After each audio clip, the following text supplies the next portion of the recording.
Good evening. Hi, I'm Rosh. I'd like to start this off by saying a really warm welcome, really good evening to all of the really intelligent people here at Surrey.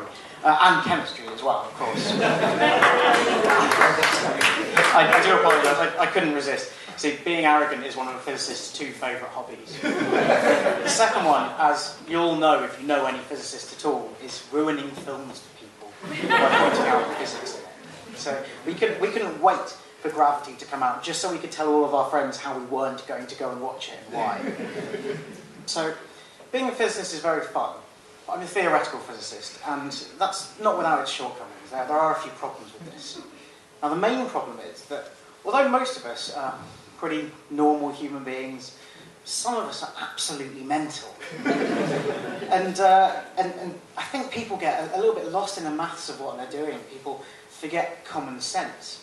In fact, the other day, I got told by somebody that if you take all of the positive integers, so 1, 2, 3, 4, and add them all together, all the way up to infinity, you get minus a 12th. Now, I'm sure there are several mathematicians that think they have a really solid proof for that, and that's definitely true. But I think that believing it demonstrates a really profound lack of understanding of stuff. And the thing is, can you imagine teaching that to children at school? Can you imagine that? If John has 1 apple, and Jane has 2 apples, and they both give them to James, who has 3 apples, how many apples does he have? 6? No, you stupid 5-year-old shit. It's minus a 12th. I'm not actually allowed to do silent outreach anymore. So sometimes the crazy stuff out there doesn't wait for you to go and find it. It comes and actively seeks you. So I got an email a few weeks ago from a professor of radiology over in the States, and he emailed me. This is not a joke. This is genuine. He emailed me asking me to help him prove that energy didn't exist and the sun is made entirely out of metal. Now, I assume he meant metal as an iron rather than an Iron Maiden, but actually it wasn't clear in his email. As a second-year PhD student, though, one thing I can definitely relate to is a lack of energy. I did get warned before starting my PhD that you get the blues a bit in the second year. Someone actually compared it to the 7-year itch that you get in marriage, where after 7 years you start to get a bit bored with life and you realise that your wife is horrible. Of course, yeah, you realise that your wife is horrible and your children are a bitter disappointment. And I thought that was odd advice for my dad to give. Because he's never done a PhD. But you do start off your PhD feeling very full of hope. You know, everything seems amazing. There's this giant mountain in front of you, and you cannot wait to climb it and conquer it. And you start, and very quickly you start to realise, you know, sort of, as you climb this mountain, that mountains are really big. And you are fucking lazy. But I'm not just speaking from physics here. I think all PhD students, I think we all have the same barrier to our research. I think there is one thing that all of us find the hardest thing that gets in the way. It's Netflix. If I spent half as much time actually doing research at work as I did thinking about what Arnold Schwarzenegger film to watch when I get home, I would get so much done.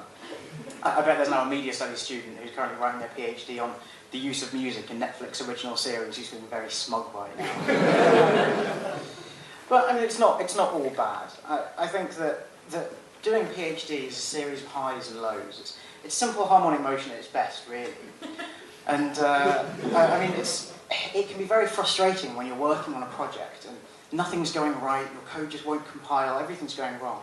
But then you get that tipping moment where everything clicks in, your code runs just fine, everything is perfect. And you can ride that wave of, damn, I am really good, for a good couple of days, before you take a closer look at your code and realise that everything you've done is fundamentally wrong. I mean, it's sort of like when you buy a cabinet or a chest of drawers from IKEA, and you go home and you build it, and you spend ages on it, and you look back and you're very proud standing in front of your new chest of drawers. And then out of the corner of your eye, what's that? Shit. And you realise that none of your drawers have bottoms in, and you have to unput the whole thing. It's at that point that you hate chests of drawers, you never want to see another one again, and that's pretty much why all my clothes live on the floor. So nowhere is this sort of up and down motion of feelings evident as much as it is in your transfer report. So your transfer report, it's terrible. At the beginning of your first year, you have to write this 100-page document. So I say 100 pages. There are some of you out there who probably have a word limit, but that doesn't work for us physicists because half of it are equations written in Greek. And as far as I'm concerned, if your research only requires one alphabet, then it's not real science.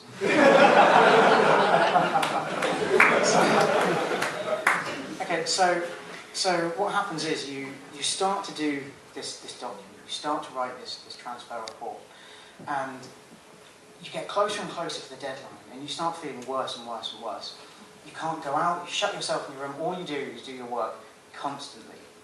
And then finally, you submit it. And at that point, you've been at your lowest, and as soon as you hand it in, that wave of relief sweeps over you. And I think it's a lot like that feeling when you're getting out of the shower, you sort of slip a little, and you manage to stop yourself just before your crotch goes careering into the edge of the bar. That's the kind of relief. And everything is great, and everything is wonderful, and you think, okay, great, I can breathe again for a bit.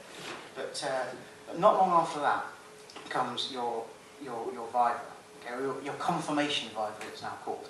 It used to be a transfer viva. Now, in Christianity, confirmation is when you pledge your allegiance to the church. So I think they've changed the name to remind you that your undergrad was a baptism of fire, and now you have to pledge your allegiance to the cult that is academia. And you worry and worry and worry. You all the way up to the viva, you worry, and you're certain you're going to go in there, and your lecturers are going to realise that one secret you've been keeping all this time.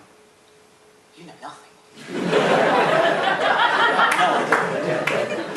And I'm pretty sure that everyone in this room at some point in time has had that feeling of, when are they going to realise? When is everyone going to realise I have no idea what I'm doing? I play mind swing all day. So you go in and you have your viva, and then you get told that you haven't been fired. It's brilliant. It's amazing. It's the best feeling. If any of you know someone who's just passed their viva, bearing in mind that Tim has actually, then what you want to do is you want to take them to the pub. Not to buy them a drink, but because they're so happy that in their dazed euphoria, they are likely to buy you many, many drinks. So just to remind you, Tim is that one there. Okay, so that's great. Okay, you feel wonderful, but a little while after that, you start to realise that all of it meant nothing. I mean, you've done a dissertation before, you've worked that much before, but at the end of it, you either got a BSc or a master's or your Bachelor o' Farts. But for this, all you've managed to get is not fired. And that is terrible. But my advice to all of you, I'll leave you with a word of advice. If you are worrying about it taking forever and feeling like you're getting nowhere, don't think about the first year. Don't think about the second year. Don't think about the third year. Just add them all up and you'll realise that you finished your work a 12th of a year ago. Thanks very much.